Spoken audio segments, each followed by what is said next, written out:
Hi, Dr. Vishnu Chaudhary. It's my honor to be here with you. I welcome you on this in this training program, which is of 2 hours. But here, the first slide itself, when you read diabetes reversed in 72 hours, that itself creates some confusion and doubt in the mind. So I divided this training in two parts. One is, of course, the major training, which can be of I think 1.5 hours, and the second part is, we can call it question answer part or doubt clearing session, where you can ask question, criticize, or any kind of argument, whatever, right? Because the normal, if you the conventional science says that diabetes is something which is ongoing process. Once the person on medication, most of the time the person for rest of the life will be on medication. And especially if I talk of diabetes type 1, then there is no question about it that if I talk of conventional science, the way the world is happening now, if the child is introduced with an insulin, then he has to be with the insulin for rest of the life. And if he dare to stop the insulin, then that may be the last few days of his life. But here I want to differ, I want to contradict. So I just say that in many cases, as far as type 2 is concerned, about 90% of the cases I have seen, it is reversible within 72 hours. Reversible within 72 hours. So this time I came from India, New Delhi. Today morning I will be going back on 21st. So today I will tell you the protocol of reversing the diabetes in 3 days. Today is 13th of January 2019. So if you start with your patient experimental, let's say, for 3 days, 14th, 15th and 16th. So by 16th night you will know the truth or the reality of what I am going to present now. Right? So I am here till 21st of this month. So you can catch hold of me. Right? So in fact, I invite you, if you have a time, on 18, 19 and 20th, 3 days, the diabetes patient, mostly insulin dependent patient, they are collecting in Johor, and 3 days they will be with me in a resort, and the same protocol which I am going to share with you, we are going to follow that there also. So you can join there if you want, some of you, or virtually you can join. I can through an app, you can stay in connected with us, and you can see what happens to the patient once they are on this kind of protocol, which I am going to explain. And it is so simple that anybody can follow, and here fortunately you are all qualified doctors, most of you. So the doubt part will take it to the next the second part of the training, that is the first part of the training is of 1.5 hours, and here I start with my introduction a little bit, my work, which I will take about 2 minutes to explain, and then straight away we will come to the protocol and how to do what to do. My work is associated with India, the diabetes patient in India, which, as you can see, according to IDF, International Diabetes Federation, is 8.8% of the population, adult population is diabetic patient. Vietnam, it is 5.5%. So I have a center in New Delhi and I have a center in Ho Chi Minh City. So both of the centers working on diabetes, and here the pronounced difference I saw, which will be very, very important in this discussion. In Vietnam, the diabetes patient, most of them are thin, very, very thin. In India, the diabetes patient, most of them are fat. So in India, the doctors, the concept is that obesity causes diabetes. And also we have seen in India, the moment the person they reduce their weight, they can escape the medicine.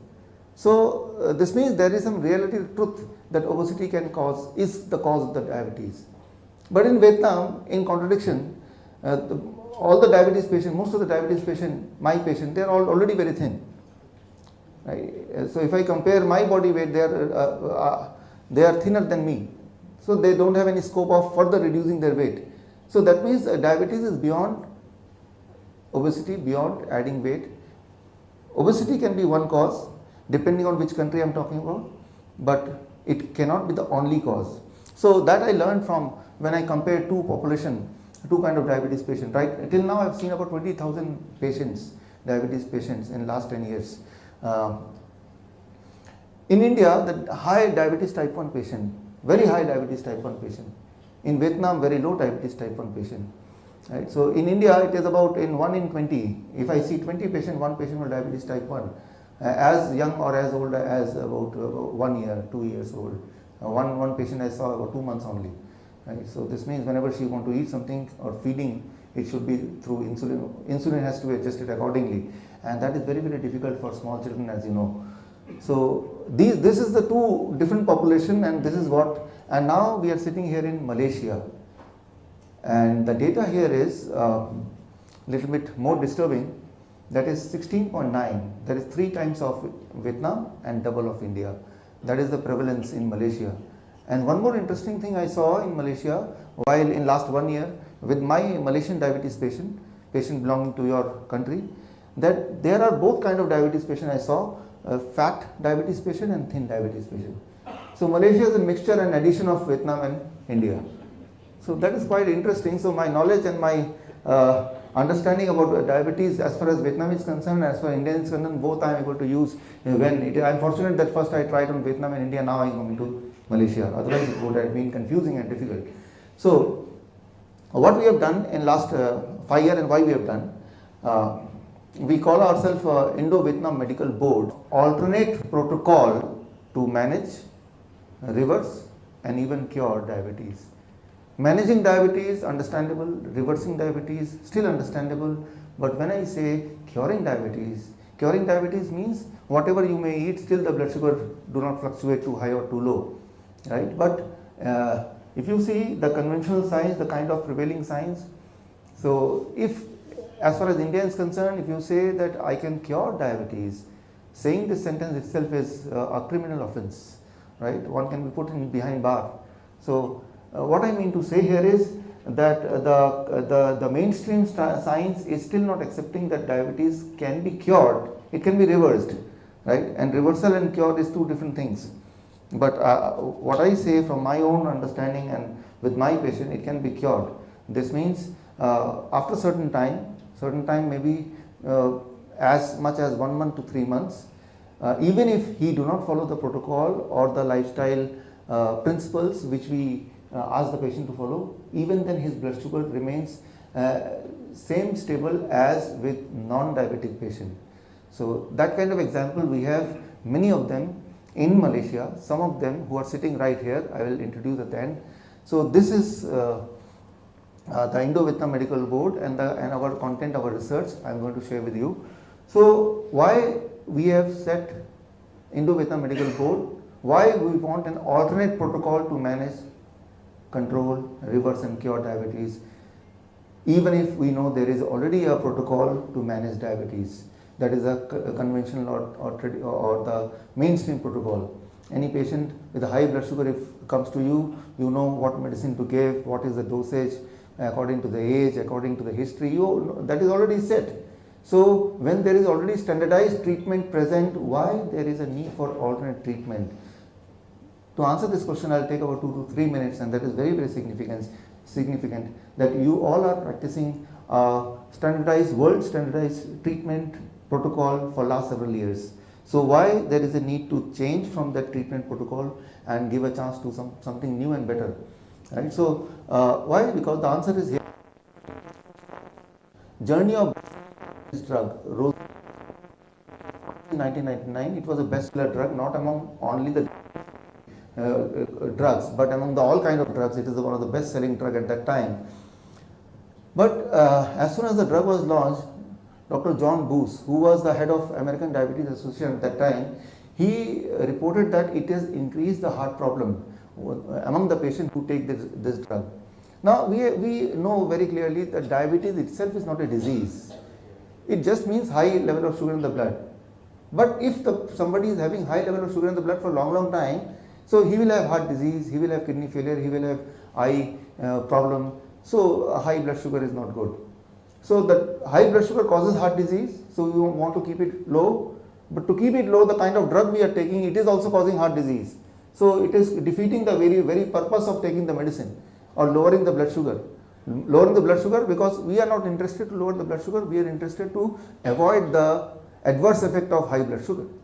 But even if you lower the blood sugar with this medicine, the medicine itself is creating the same problem which otherwise will happen if the blood sugar remain high for a long time. So this logic says that this medicine is of no use. But then it is very well documented in journals that GSK silenced Dr. Booth, John Booth, and in 2003 the same thing was reported to WHO, that the patient who were on this drug, they were reporting heart failure.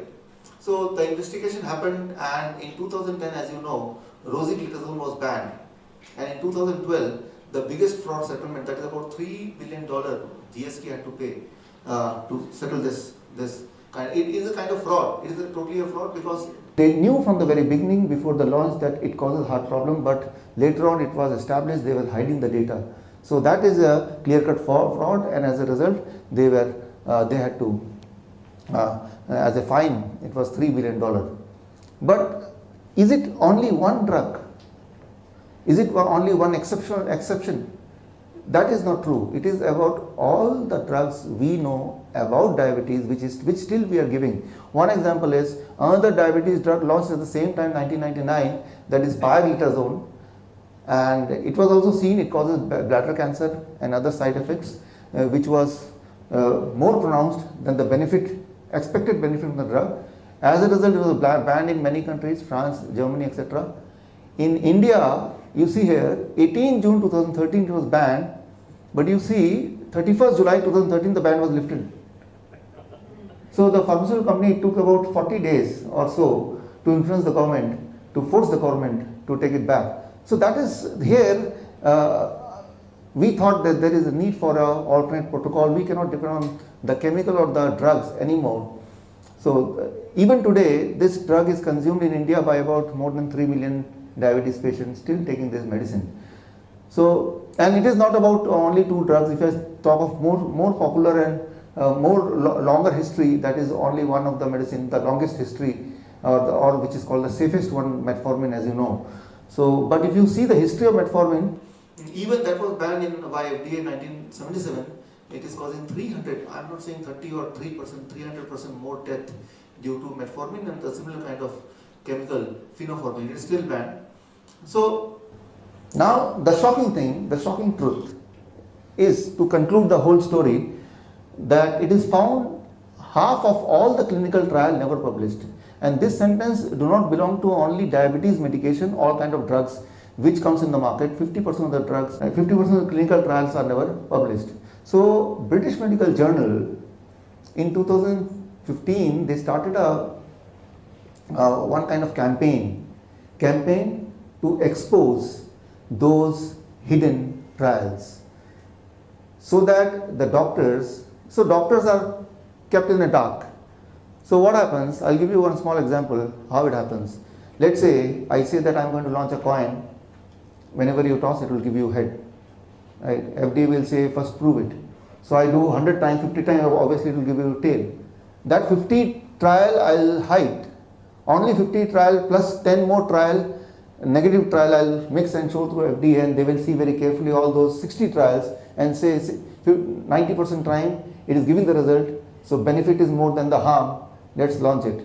But then it will come to market, and the doctors, you people, you will see only the report which comes in a journal and believe that. But the truth is the other negative part is hidden, that is never shown to you. So you don't know about it. And with the faith on the medical journal, on the pharmaceutical company or the FDA, you prescribe the drug to the patient. But when the drug goes in the system, it will create that harm. Naturally, it has to create that harm. So British Medical Journal, they launched a campaign, full-fledged campaign, and you can see the campaign in alltrials.net. And they decided every week they will expose one hidden trial every week.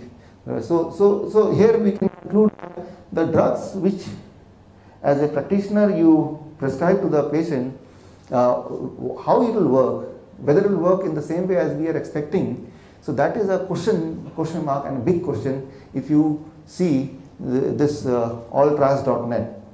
And only one example will suffice to put this part of the lecture at rest. That is ACCORD trial, one of the most famous trial. And here the blood sugar, there were 10,000 patients. They kept the blood sugar at HbA1c at 6%, and rest of the 5,000 patients, all of them were diabetic, because all of them were having blood sugar HbA1c as much as 8%.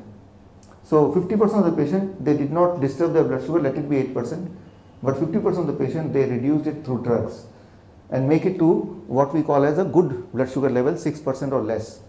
So what they found, by the end of 3.5 years of trial had to be longer, that 22% more people started dying in the controlled, the patient where it is controlled by drug, 36% more cardiovascular related death, increased weight by 10 kg, increased fluid retention. So this is among those group who were given drugs to bring the blood sugar down. So similarly, if you see UKPDS trial, if you see VADT, which is called Veteran Affairs Diabetes Trial, so all this trial, they only say one thing: high blood sugar is bad, definitely, but trying to reduce it with chemical is worse. As a result, in 2018, that is last year, 6th of March, a new diabetes guideline has come, you may be knowing already, which is called ACP, American College of Physicians. American College of Physicians is a bigger body than ADA. More number of members and an older organization, and having more influence on overall standardizing the science. So they launched a new guideline on 6th of March, which came in Annals of Internal Medicine, and it was published by, I think, all the worldwide media, mainstream media. So you may be also knowing about it. And if you see the first guideline statement of this 4 guideline statement they launched, and the first one itself says that we have to really carefully and temporarily give the drugs to the patient to reduce the blood sugar. Giving drugs is no answer to controlling the blood sugar. And also the HbA1c, anything less than 7.5 is now okay instead of 6 according to the new diabetes guideline. And the most important, if the patient is more than 60 years of age, then even the HbA1c is less than 8.4 is okay and healthy. Only if the patient's blood sugar is more than, HbA1c is more than 8.8%, then you can interfere to control it for a while, little bit with the drugs, with a lot of caution. So this is clear-cut the result of last 50 years of all the material analysis, which is seen that the drugs can lower the blood sugar, but can it really improve the patient's health or reduce the mortality? The answer is no. Drug can lower the blood sugar, but lowering blood sugar with medicine is different from naturally lowering the blood sugar. So there are two people, person A having blood sugar 150, average blood sugar, that is normal blood sugar, person B having blood sugar 300, high blood sugar. If you give medicine and control it and make it 150, so that doesn't mean that he is having the similar chances of heart disease as the person A, because he brought the 150 level through chemical. That is totally different than having 150 naturally. So that is the most important thing, most important conclusion which has come from ACCORD trial, from UKPDS trial, from VADT trial, and from this ACP guideline. Now, why the chemical do not give the result as is expected? It is bringing the blood sugar down, that is true, but why the result is not coming? Why it is not improving the life and the well-being? Why it is not reducing the heart disease also among the diabetes patient? Why it is not reducing the mortality also? In fact, it is increasing those things. It is, I call it reductionist theory. So what is that? As you know, for example, I'll give you one simple example. Omega-3 fatty acid. It is, you extract from the food one chemical, in this case omega-3, and you give to the people, and then you chemically analyze what happens to his body for various parameters. It is seen when you extract omega-3 from the food and you feed anybody with this fatty acid, what happens? His blood sugar goes down, his triglyceride goes down, his cholesterol goes down. So that what we call as chemical analysis. So whenever any person is fed with this omega-3, It reduces these three. But the important question is, are we interested to reduce certain parameters, or are we interested to reduce our chances of heart disease or chances of any illness? Or are we interested to increase our chances of living and well-being? So it is, in last several years, we have associated reducing blood sugar itself means increasing the lifespan. We assume that is the assumption, right? Whatever method you may follow, if you are able to reduce the blood sugar, this means your chances of living automatically increases. That is what we believe, right? So, but is it really true? Now, for that, those people who are taking this, let's say in this case, omega-3, we see that their blood sugar and their cholesterol and their triglyceride is going down. But if we see those people for next 10 years, then we will be able to arrive at a conclusion, are they more healthy than those who are not taking or who are having lesser omega-3 in their body? So that is called observational study, as you know. And if I say take this observational study on 200,000 people for 15 years, as it published in British Medical Journal 2006. So there they saw that although taking omega-3 fatty acid can decrease the blood sugar and can decrease the cholesterol and triglyceride, but it increases the mortality, it increases the risk of cardiovascular disease, and it increases the risk of cancer.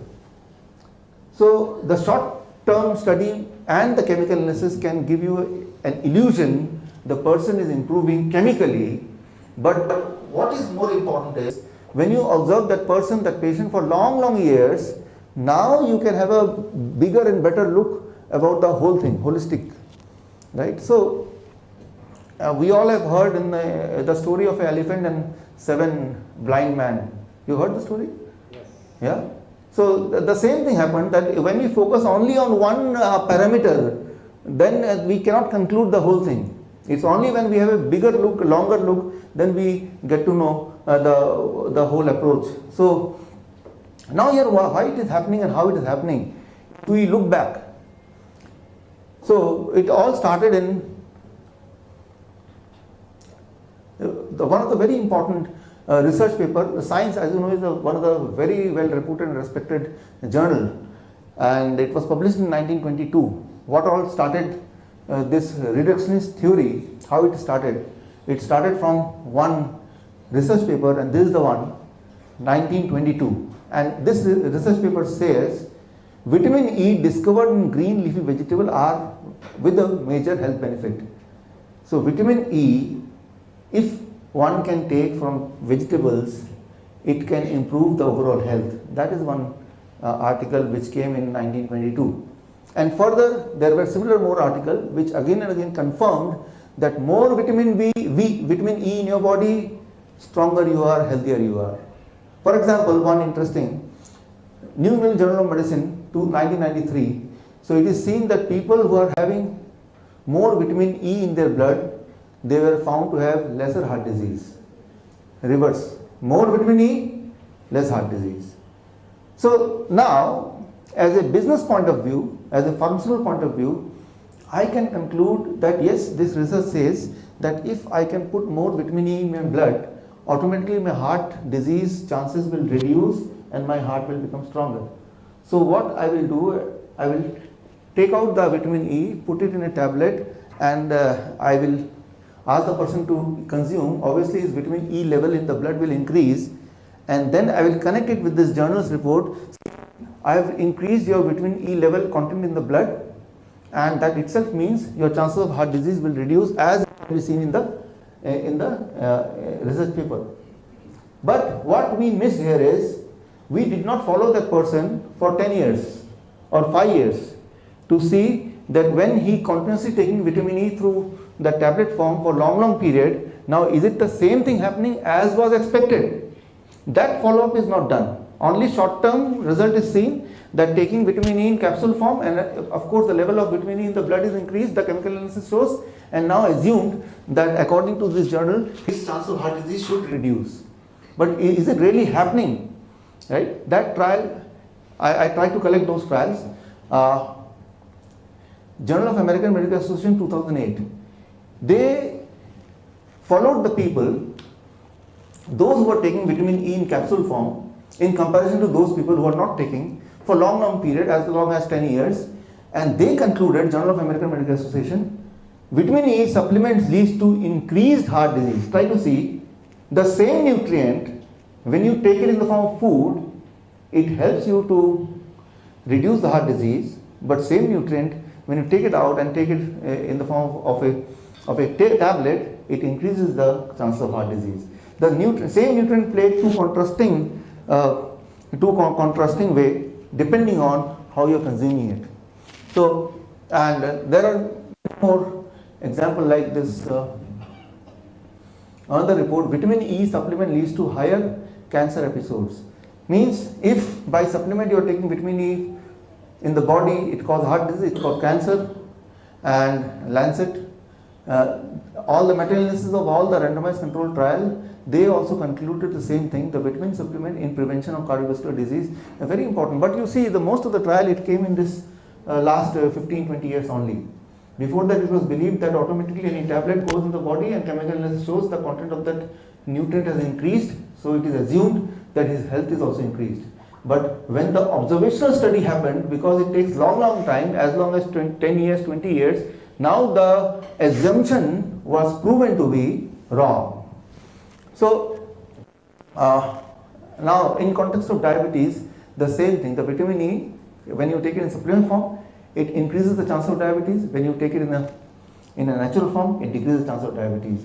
Very important, to October 2006.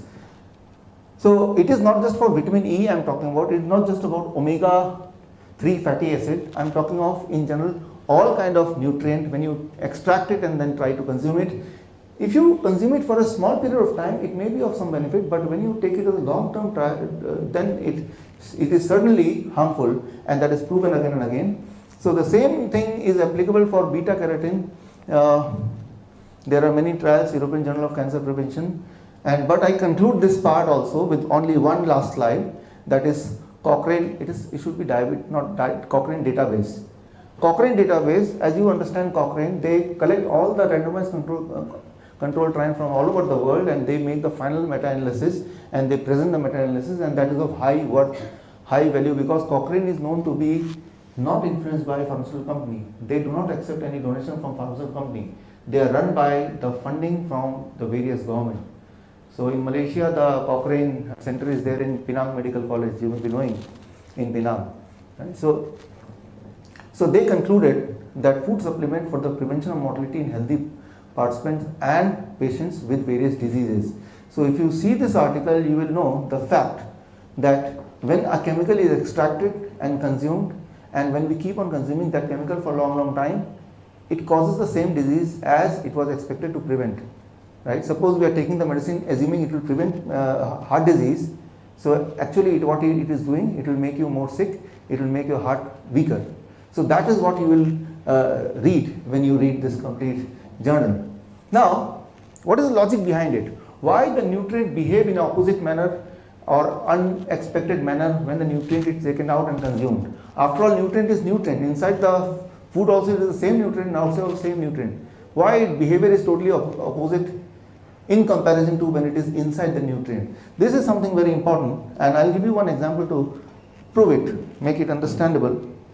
I'll take an example of a car. Let's say there is a car, and I ask you, which is the most important part of the car which takes you further? Yeah? Engine. So you say engine is the one. If it is not there, then you can keep on sitting in the car, it will not take you anywhere. So the most important part of the car is the engine. Okay. Because that takes the whole car and you to your destination. What I do, I extract engine, put it here, and ask you to sit on the engine. Will it work the same way as it was working as a part of the car? Certainly not.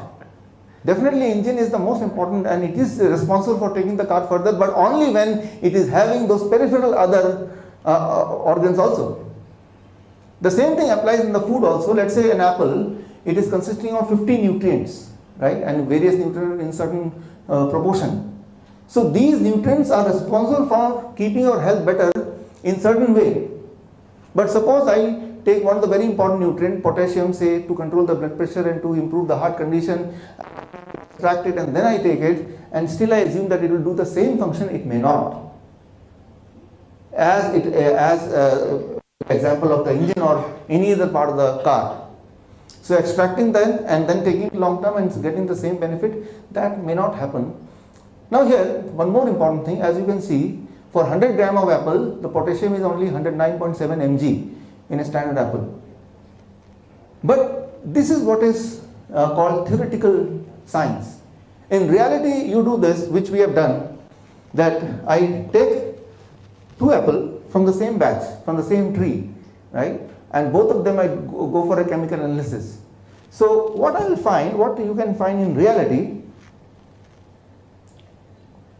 2 apples, same batch, same tree, but if you see the first one, the potassium content, it can be varied as much as 10 times, right? The second apple may have 10 times more potassium than the first apple. So now as I see for, let's say, those the kidney patient, they are told to have a low potassium diet. An apple is known to have a low potassium. So they are prescribed, okay, as far as fruits are concerned, you are allowed to take apple only because that is a low potassium. But here you see, in reality what happens, theoretically it can be a low potassium, but practically the God, when they make the fruit, they do not consider that it is not like a factory produced. Anything which is factory produced, we are sure what is the content, but unfortunately the food is God produced.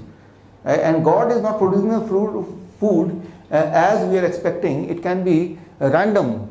It is literally impossible to know unless you chemically analyze how much content is there in each of the food, in what ratio, right? And whatever ratio we know through our books, that is something which is nowhere near to the reality. And it is not possible literally to give a number to any particular nutrient. We can say that these are the nutrient which is present in apple, but we cannot say this is the percentage. That is totally theoretical and that is having less or no practical utility.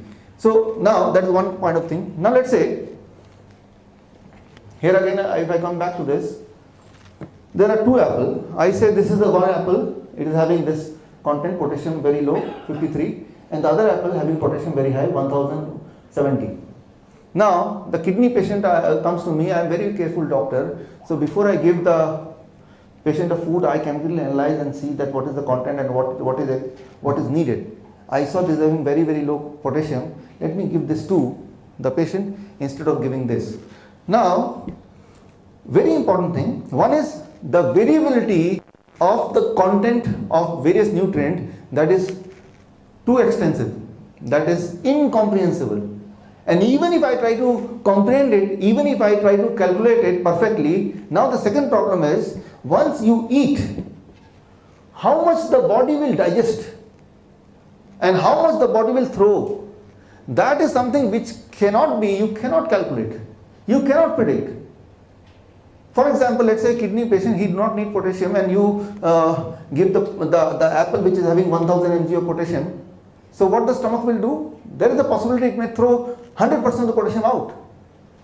Whereas if you give the patient having 53 mg only, our body knows that we need a little bit of potassium in any case, it may consume or extract all the potassium. So what I mean to say, at every level of nutritional absorption in the body, the nutritional journey of the body, from digestion to absorption to transport, organ distribution, biochemical pathways, how much to store, how much it will excrete, these are totally so variable that as a human being, it is rather impossible for you to exactly know how the nutrient will behave in the body.